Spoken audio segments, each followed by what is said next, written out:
សួស្តីថ្ងៃនេះខ្ញុំចង់ចែករំលែកពីcontent ឬក៏មាតិកាដែលមាននៅក្នុង TikTok ប៉ុន្តែនេះគឺជា TikTok នៅកូរ៉េមិនមែនជា TikTok នៅខ្មែរហើយខ្ញុំគិតថាភាគច្រើនអ្នកដែលមើលវីដេអូខ្ញុំគឺជាអ្នកដែលគាត់រស់នៅប្រទេសខ្មែរហើយមានអ្នកខ្លះគាត់នៅកូរ៉េដែរប៉ុន្តែប្រហែលជាមានអ្នកខ្លះគាត់ឆ្ងល់ហើយគាត់ឆ្ងល់អាចគិតថាតើ TikTok នៅកូរ៉េនិងខ្មែរអាចខុសគ្នាអត់ចឹងខ្ញុំទើបតែ download ថ្មីដាក់ទូរស័ព្ទនេះនេះថ្មីខ្ញុំអត់មាន log in ចូល account ណាមួយទេគឺថ្មីអញ្ចឹងហ្មងចឹងខ្ញុំចង់នឹងថាបើសិនជាយើងថ្មីអញ្ចឹងមានថា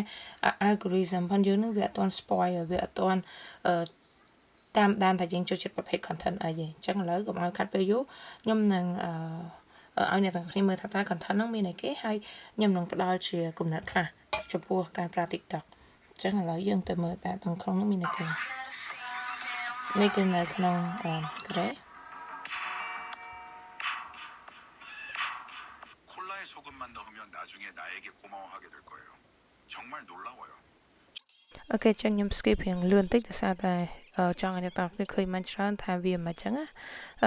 នេះជាទូទៅគឺខ្ញុំអត់ទាន់មានអុក log in ទេចឹងដឹងហើយនេះគឺជា content ដែលនៅកូរ៉េគឺអាចនឹងឃើញបែបហ្នឹង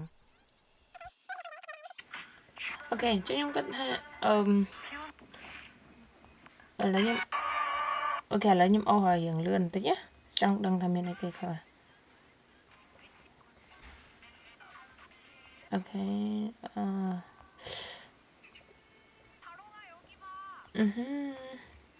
ភាគច្រើនគឺតកតងជាមួយនឹងការរាំការ trending clip មកពីvariety show ផងកូរ៉េជាលក្ខណៈបែបហ្នឹងអូខេខ្ញុំគិតថាប៉ុណ្ណឹងសិនអ្វីខ្ញុំចង់ចែករំលែកហ្នឹងគឺថានេះគឺជាខ្ញុំចង់និយាយថានេះគឺជា TikTok ដែលស៊ីនដែលអត់ទាន់បានប៉ះពាល់ algorithm ហេតុអីបើខ្ញុំលើកការនិយាយពី algorithm មកខ្ញុំចង់បញ្ជាក់បានថា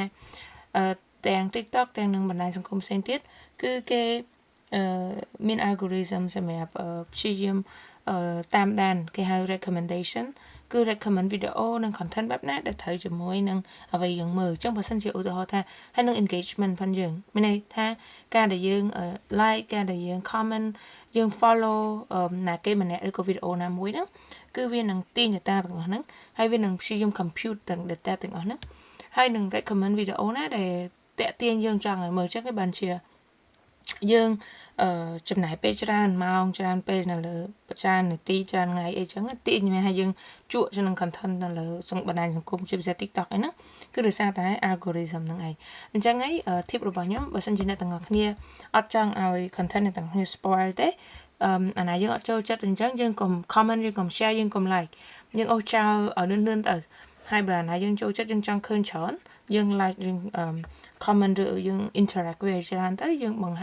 បង្កើន engagement ផងយើងអញ្ចឹងធ្វើឲ្យ algorithm ហ្នឹងវា generate content ណាស្តៀងហ្នឹងដែលមានប្រយោជន៍ដល់យើងនឹងគ្រាន់ជា tip មួយហើយកលឹបផ្សេងទៀតមានច្រើនខ្ញុំនឹងចែករំលែកនៅពេលក្រោយហើយអ្នកទាំងគ្នាអាចឆ្ងល់អីពីប្រទេសកូរ៉េសូមជួយចែករំលែកមកខ្ញុំនឹងបង្ហាញនៅក្នុង content ផ្សេងបន្តទៀត